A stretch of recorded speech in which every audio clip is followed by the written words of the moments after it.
président du Faso à l'investiture du nouveau président de la République du Ghana, Nana Akufo-Addo, a prêté serment hier à Accra et place son mandat sous le signe de la lutte contre la corruption et la vie chère, mais aussi pour l'intégration dans l'espace CEDEAO.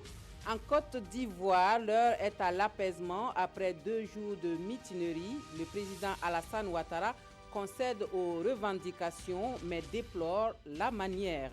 Bonjour à tous, bienvenue aux actualités de la mi-journée de ce dimanche sur la télévision du Burkina. Un excellent appétit si vous êtes à table. Le président du Faso était hier à Accra pour l'investiture du nouveau président de la République du Ghana. Un déplacement que Roch-Marc Christian Kaboré place sous le signe des bonnes relations de coopération et d'amitié entre les deux pays. Nana Akufo-Addo, pour sa part, promet combattre la corruption et la vie chère dans son pays.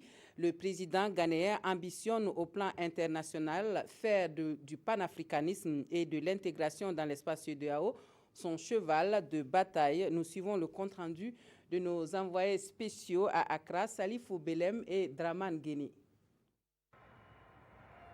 Le peuple ghanéen a donné un premier bail de 4 ans au chef de file de l'opposition, Nana Akufo-Addo.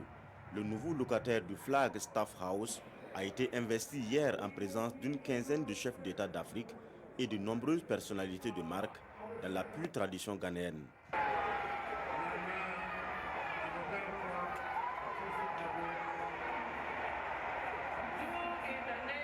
Une cérémonie riche en couleurs ici à l'Independence Square, à laquelle le président du Faso a pris part. Roch-Marc Christian Kaboré marque ainsi son attachement aux valeurs de transition démocratique épousées par le Ghana il y a plusieurs décennies. Ça a été également un bel exemple pour la démocratie, qui est un exemple d'alternance, où ça fait la 3e fois qu'au Ghana il y a une alternance politique, et cette alternance s'est déroulée dans la paix et dans la sérénité. Donc je voudrais dire que c'est une cérémonie pleine d'humilité, pleine de respect réciproque entre, je disais, les artisans politiques.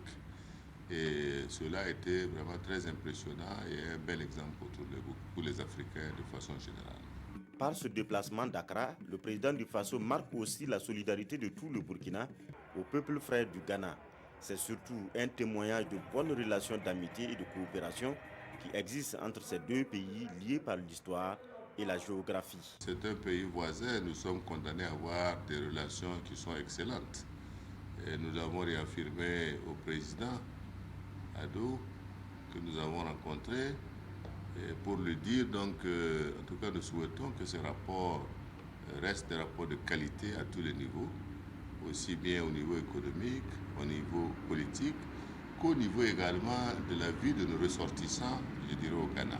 Dans son premier discours en tant que président, Nana Akufo-Addo place son mandat sous le signe d'un combat sans merci contre la corruption et la vie chère, des fléaux qui pourrissent le climat social au Ghana. C'est une cérémonie qui a vu aussi l'investiture du nouveau vice-président et des 275 membres du Parlement ghanéen. À l'issue de la cérémonie d'investiture, le président du Faso a accordé une audience au ministre français chargé du développement et de la francophonie. Roch-Marc Christian Kaboré et Jean-Marie Le Guen ont parlé coopération et soutien militaire au nord pour barrer la route au terrorisme dans la sous-région. Le ministre français a aussi témoigné la compassion du peuple français au Burkina Faso pour l'attaque de Nassumbu, Salifou Belem, Draman Guéné. Jean-Marie Le Guen, présent aussi à Accra pour l'investiture du nouveau président ghanéen, est reçu par Roch-Marc Christian Kaboré à son hôtel. Le ministre français chargé du développement et de la francophonie est porteur d'un message de soutien et de compassion de la France au président du Faso après l'attaque meurtrière de Nassumbu. J'ai rappelé aujourd'hui vraiment toute l'émotion qui était la nôtre devant les attentats, l'attentat dont avait été victime le 16 décembre l'armée burkinabé et avec laquelle nous avons exprimé, le président François Hollande, toute sa solidarité et sa volonté d'agir pour mettre fin à l'action de ces terroristes. Mettre fin aux actes terroristes, le plan d'action a été discuté aussi avec le président du Faso. Nous avons échangé sur la nécessité d'avoir une meilleure coopération, à la fois à l'intérieur des pays de la région, je pense notamment évidemment au Mali, au Niger et au Burkina, mais aussi la possibilité pour la France, ses forces armées, de mieux coopérer, d'aider à la construction, à la solidification de forces démocratiques, républicaines, militaires qui mettent fin aux menées terroristes. Sur le plan bilatéral, la France compte apporter un soutien aux forces de défense et de sécurité du Burkina. Mais dans le fond, Jean-Marie Le Guen n'en dira pas plus.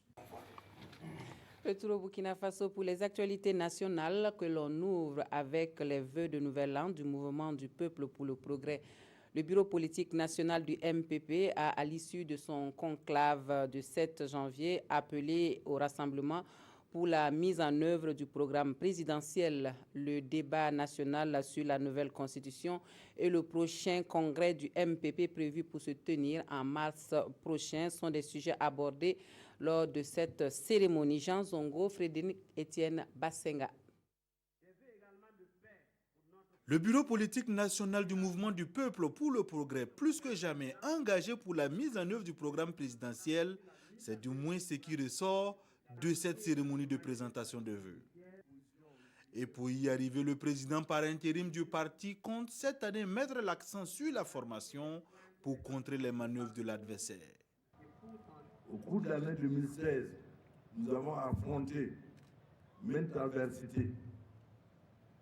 L'adversaire républicain, l'opposition républicaine connue, visible, l'opposition invisible terroriste, l'opposition invisible putschiste, l'opposition invisible de calomnie, l'opposition invisible de déstabilisation. C'est dire que nous devons idéologiquement, au cours de l'année 2017, renforcer nos convictions idéologiques. Et le col du parti va s'atteler en 2017 à accélérer et à renforcer les formations idéologiques et politiques de nos militants et surtout de ses dirigeants pour faire du parti un creuset de victoire. En plus de la formation, Salif Diallo a appelé les militants du MPP à faire bloc, car pour lui, le parti gagne toujours quand les rangs sont resserrés. La seule chose qui vaille, c'est notre unité combattante. La seule chose qui vaille, c'est le progrès du Burkina Faso. La seule chose qui vaille au-delà de nos intérêts individuels ou personnels, c'est le programme pour lequel nous avons été élus à différents niveaux. Avant cette cérémonie, les membres du bureau politique national ont eu un huis clos, une rencontre qui a permis, selon Salif Diallo, d'échanger sur le débat national autour de la nouvelle constitution en préparation et de s'accorder sur les grandes orientations du deuxième congrès du parti qui aura lieu les 3, 4 et 5 mars prochains. Autre point de l'actualité, la campagne phonique 2016-2017 est ouverte depuis hier au Burkina Faso. L'accent sera mis sur la conservation des aires protégées et la gestion durable de la faune. Le coup d'envoi a été donné par le ministre en charge de l'environnement dans le ranch de la forêt classée de Nazenga, Isaka Ouedraogo, Vincent Kiendrebego.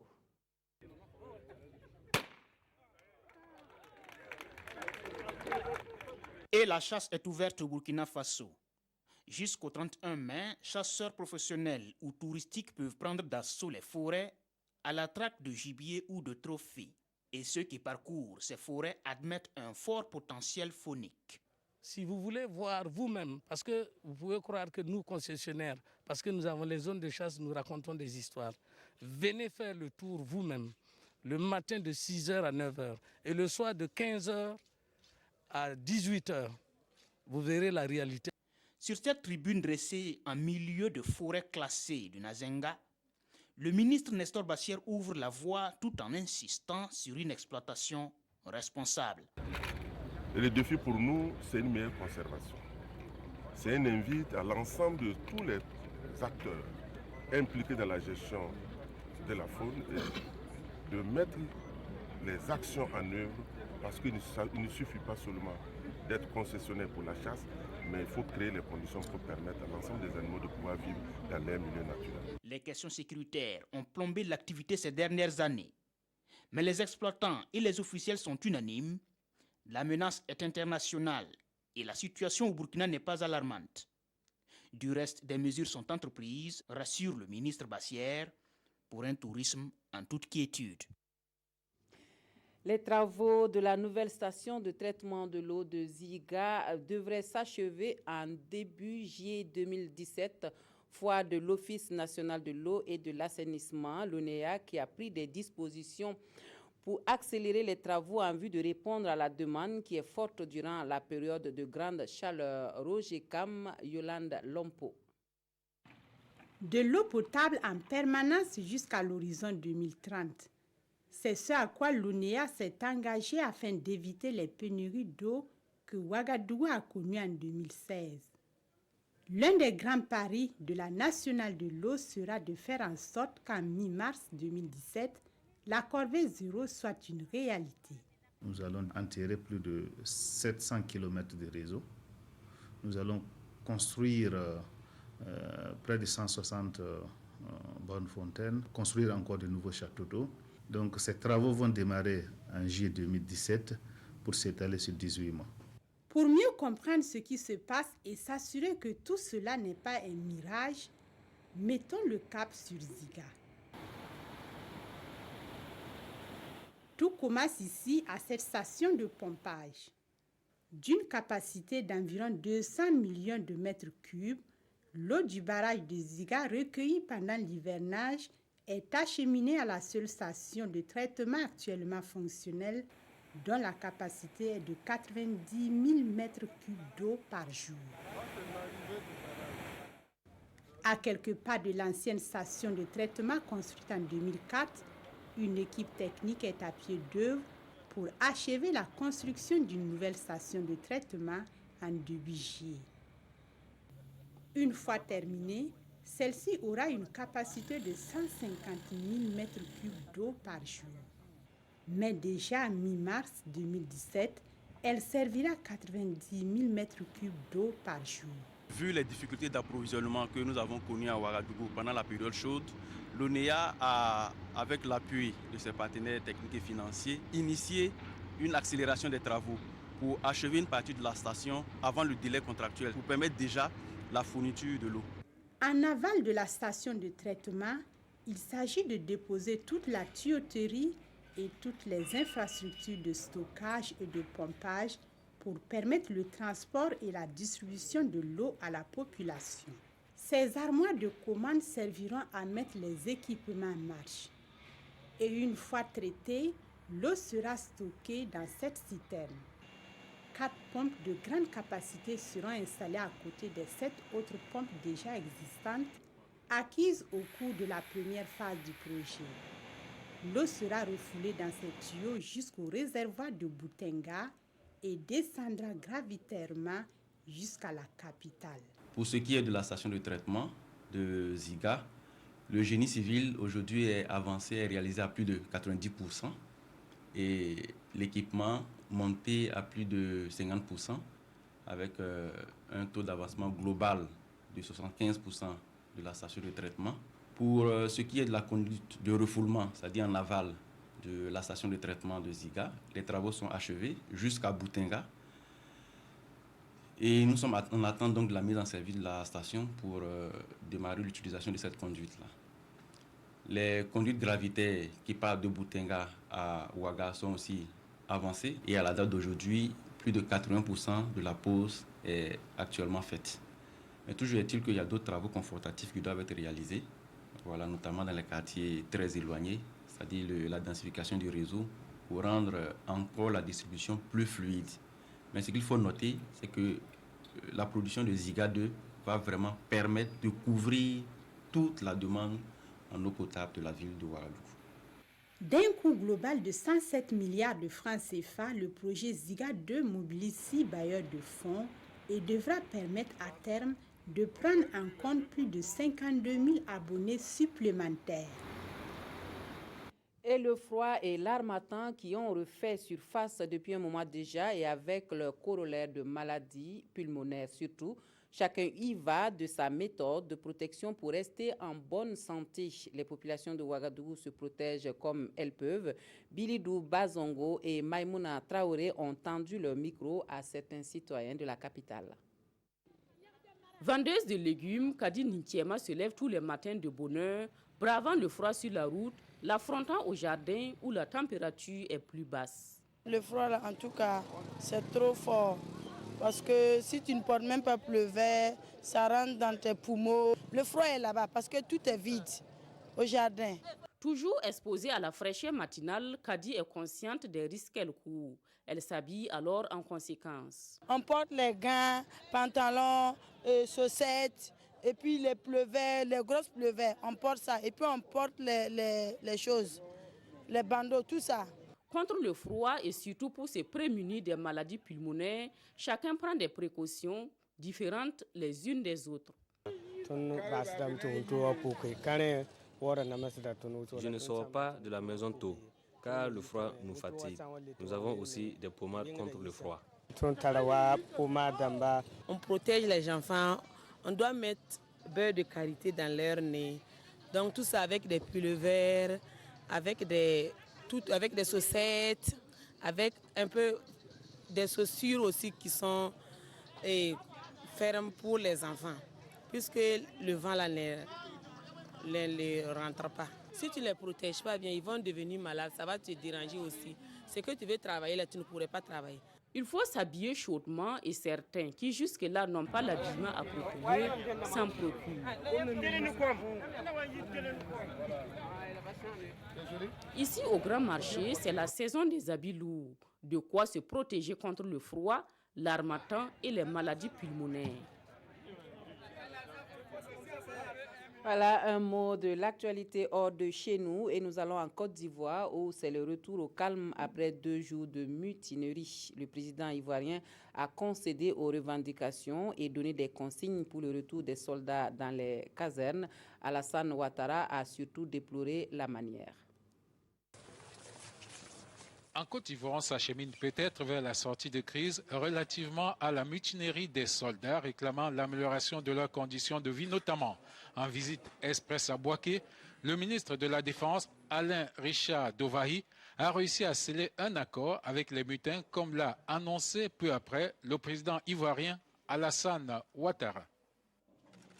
J'ai donné des instructions au ministre chargé de la Défense, Alain Richard Dovahi, pour rencontrer ce jour à Bouaké une délégation désignée par ses soldats. La mutinerie est partie de Bouaké vendredi matin avant de gagner d'autres localités du pays. Les mutins réclament notamment des meilleures conditions de vie. L'armée ivoirienne est coutumière des mutineries du fait en grande partie de sa structure hétérogène. Voilà, et puis du sport pour finir. Sachez que les étalons du Burkina en route pour la CAN 2017 ont entamé depuis le 27 décembre un stage de préparation à Marrakech. Et hier, sur le terrain annexe du grand stade de Marrakech, les poulains de Paolo Duarte ont livré un match amical contre les Aigles du Mali. Un match remporté par les Burkinabés sur le score de 2-1. Vous aurez le résumé de ce match avec Mahamadi Wena dans nos prochaines éditions. Merci d'avoir suivi les actualités de la mi-journée de ce dimanche sur la télévision du Burkina. Toute l'équipe de 13h se joint à moi pour vous souhaiter un excellent dimanche et une très bonne journée de repos.